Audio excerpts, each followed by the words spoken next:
Plate number 4. Digestive system and excretory system. Using the plate in front of you, you can learn about the digestive and the excretory systems. Feel the whole plate with both hands. The left half of the plate shows a beige image of a human body without lower extremities.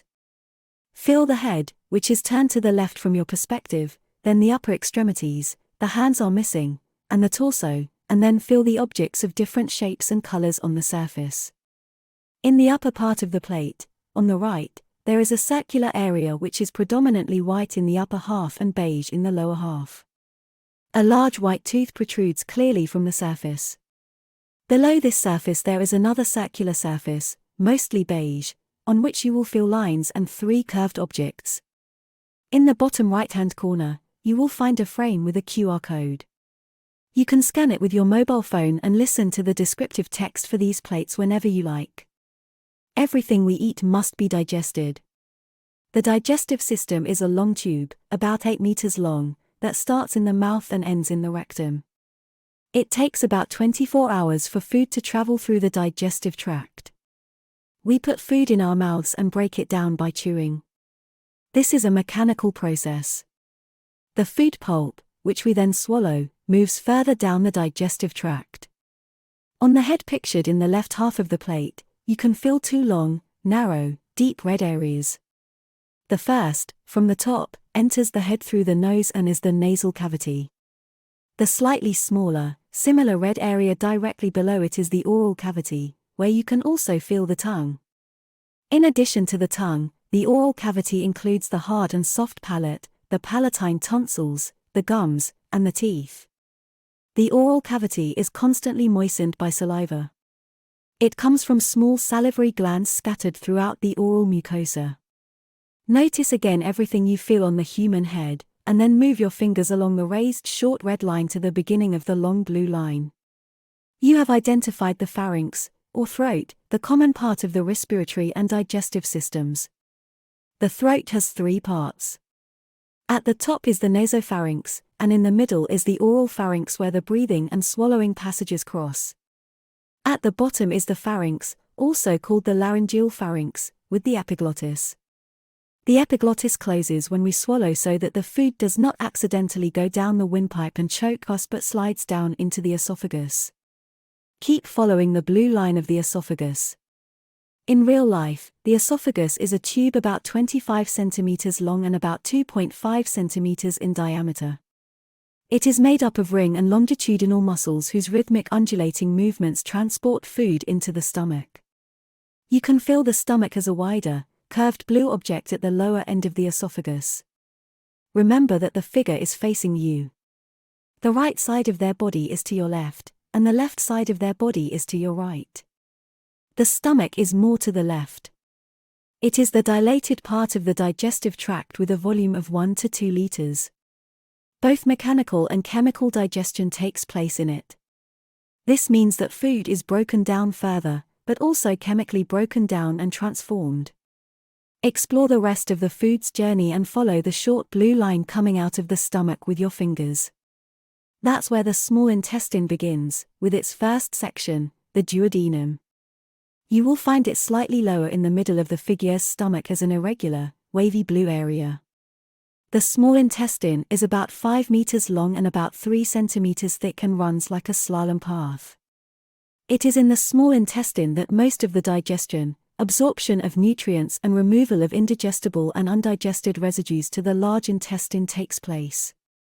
The intestinal contents are transported further by undulating, peristaltic, motions. Around the small intestine, you'll remember, that's the blue, irregularly wavy area, you will find a grey, evenly wavy area. That is the colon. It's 1.5 meters long, with a diameter of about 5 centimeters, so it's shorter and thicker than the small intestine. Feel this tube all the way down. Start under your left hand from the bottom, where the large intestine begins on the right side with the appendix, then follow the section called the ascending colon, then follows the transverse colon at the top and down you feel the descending colon. Then follow the sigmoid loop, the rectum, and finally in the hollow of the sacrum the anus in the middle of the relief between the legs of the figure. The large intestine begins to fill up 4 to 8 hours after eating, and undigested and indigestible food residues accumulate there. Water, salts, and vitamins are absorbed also here. The large intestine contains the intestinal flora, which is all the intestinal bacteria. Undigested food residues, mucus, bile pigments, and many bacteria accumulate in the rectum. When it fills up, we feel the urge to have a bowel movement. This is the official word for needing to go big. Return once more to the stomach. Next to it is the liver, the largest gland in the human body. It weighs about 1.5 kilograms, is reddish-brown in color, has a large blood supply and is made up of 2 lobes. It breaks down nutrients, removes harmful and toxic substances, is a blood reservoir and helps regulate body temperature. The liver also produces bile, a fluid that is stored in the gallbladder. You can feel the gallbladder on the underside of the liver. From there, the viscous bile passes through the bile duct into the small intestine. Bile is essential for digesting fats. There is one more organ left, the pancreas. It is located under the stomach as a yellow, rough, elongated area. It produces a liquid that breaks down proteins, fats, and sugars. The pancreas also produces and releases insulin directly into the blood. Insulin is important for regulating blood sugar levels. If too little insulin is produced, the person has diabetes or is diabetic. This can be life-threatening, which is why diabetics need to constantly monitor their blood glucose levels and take medication.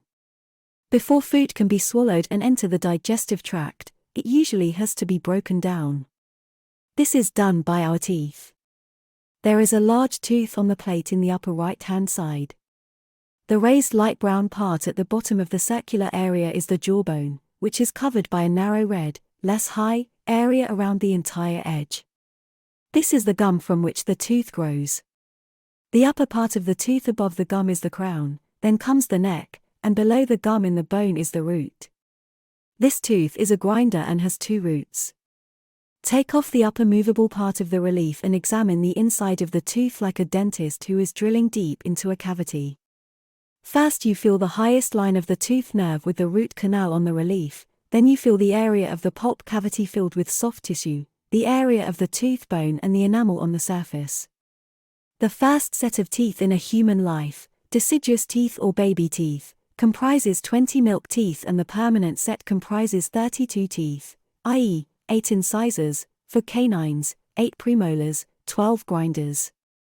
Even after digestion, there are still many substances in the body that need to be excreted. The excretory system consists of the kidneys and the urinary tract.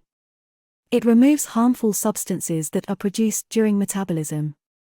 Some of them are first converted into urea. In the area under the tooth, you will find 2 grey bean-shaped objects. These are the kidneys. Under your right hand you can feel the surface of the kidneys. Under your left hand you can feel a kidney that has been cut open so that you can explore its inside. 2 narrow horizontal lines lead from each kidney to the center of the body, the blue renal vein and the red renal artery. In addition, a long grey line runs vertically downwards from each kidney, these are the ureters. Between the kidneys you can also feel a thick red and blue line, the red is the abdominal aorta, the blue is the inferior vena cava. Both are blood vessels that later branch out to form the iliac vein and iliac artery. Feel the inside of the left kidney under your left hand.